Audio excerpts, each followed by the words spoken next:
ధన్యవాదాలు అధ్యక్ష. ముందుగా నాకు మాట్లాడడానికి అవకాశం ఇచ్చినందుకు మీకు ధన్యవాదాలు.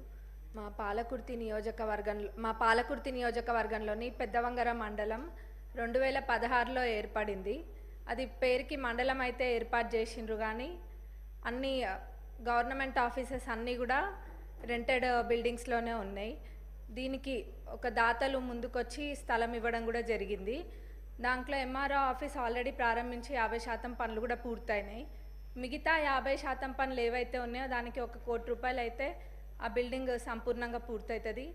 దానికి నిధులు ఇవ్వాలని సంబంధిత మంత్రివర్యులని అడుగుతున్నాం.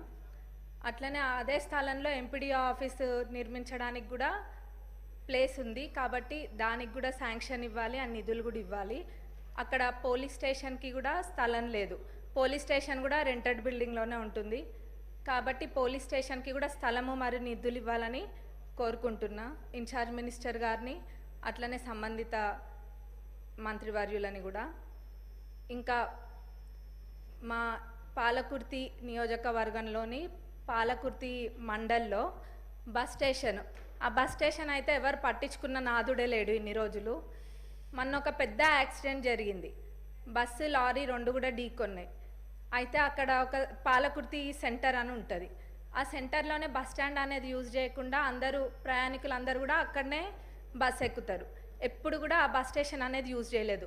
మన ప్రజాప్రభుత్వం అధికారంలోకి వచ్చినాక అక్కడికి వెళ్ళి అదంతా క్లీన్ చేయించి ఇక్కడ లేదు బస్ స్టేషన్ ఇక్కడనే వాడాలి, రోడ్ పైన ఉంటే ప్రమాదాలు జరుగుతాయని చెప్పి అక్కడ దాన్ని ఏదో అట్లా నడిపిస్తున్నాము. కానీ అక్కడ డెవలప్మెంట్ అనేది చాలా అవసరం. అది అసలు కూడా పరిస్థితి బాగాలేదు, శిథిలావస్థలో ఉన్నట్టుగా ఉంది. కానీ ఇప్పుడు ఏదో టెంపరీగా అయితే క్లీన్ చేసి పెయింటింగ్ అవన్నీ కూడా వేసిండ్రు. ఆ బస్ స్టేషన్ డెవలప్మెంట్కి నిధులు ఇవ్వాలని ట్రాన్స్పోర్ట్ మినిస్టర్ గారిని, ఇన్ఛార్జ్ మినిస్టర్ గారిని కూడా అడుగుతున్నా. అట్లనే అన్నిటికన్నా ముఖ్యంగా మా పాలకుర్తి నియోజకవర్గ ప్రజల చిరకాలపు కోరిక దేవాదుల కింద ఉన్న ఫేజ్ 3 ప్యాకేజ్ 6లోని పాలకుర్తి మరియు చెన్నూరు రిజర్వాయర్లది. దాని ద్వారా మొత్తము 77,890 ఎకరాలకి సాగునీరు అందియొచ్చు. ఇది ఎంత నిర్లక్ష్యానికి గురైందంటే గతంలో అసలు మొత్తము 20-30% పనులు కూడా 10 ఏళ్లలో ఎప్పుడు కూడా పూర్తి కాలేదు. నేను గతంలో కూడా అడిగితే మన ఇరిగేషన్ మినిస్టర్ గారు సానుకూలంగా స్పందించి రివైజ్డ్ ఎస్టిమేట్ వేపిస్తే మొత్తం ఒక 1015 కోట్ల దాకా రివైజ్డ్ ఎస్టిమేట్ కూడా వచ్చింది.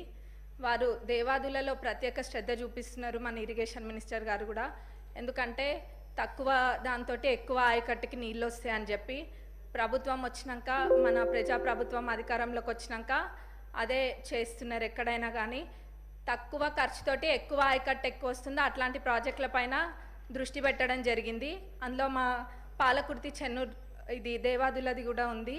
కాబట్టి దీనికి నిధులు కేటాయించాలని మన ఉప ముఖ్యమంత్రి వర్యులని, ముఖ్యమంత్రి గారిని, ఇన్ఛార్జ్ మినిస్టర్ గారిని, ఇరిగేషన్ మినిస్టర్ గారిని కూడా కోరుకుంటున్నాం. ఎందుకంటే ఇది మా ప్రజలు ఎప్పటి నుంచో కోరుకుంటున్నారు, ఎప్పుడు కూడా అది పడవబడే ఉంది. కాబట్టి ఇది చేయడం వల్ల చాలా మటుకు రైతులకి మేలు చేకూరుతుంది మా ప్రాంతంలో. అందులో ఎక్కువ శాతం అంటే 45,000 ఎకరాలు, ఆ 77,000 ఏదైతే ఉందో అందులో 45,000 ఎకరాలు మా నియోజకవర్గానికి సంబంధించే ఉంది, 45,000 ఎకరాలు. అట్లనే తుంగతుర్తిలో 13,277 ఎకరాలు, స్టేషన్ గన్పూర్లో 9,378 ఎకర్స్కి, అట్లనే వర్ధన్నపేటలో 10,180 ఎకరాలకు కూడా దీని ద్వారా సాగునీరు అందుతుంది. ఇది చాలా ఇంపార్టెంట్ ప్రాజెక్ట్ కాబట్టి దీనికి నిధులు కేటాయించాలని కోరుకుంటున్నాను. ధన్యవాదాలు అధ్యక్ష. గౌరవ మంత్రి గారు. అధ్యక్ష, తమరి ద్వారా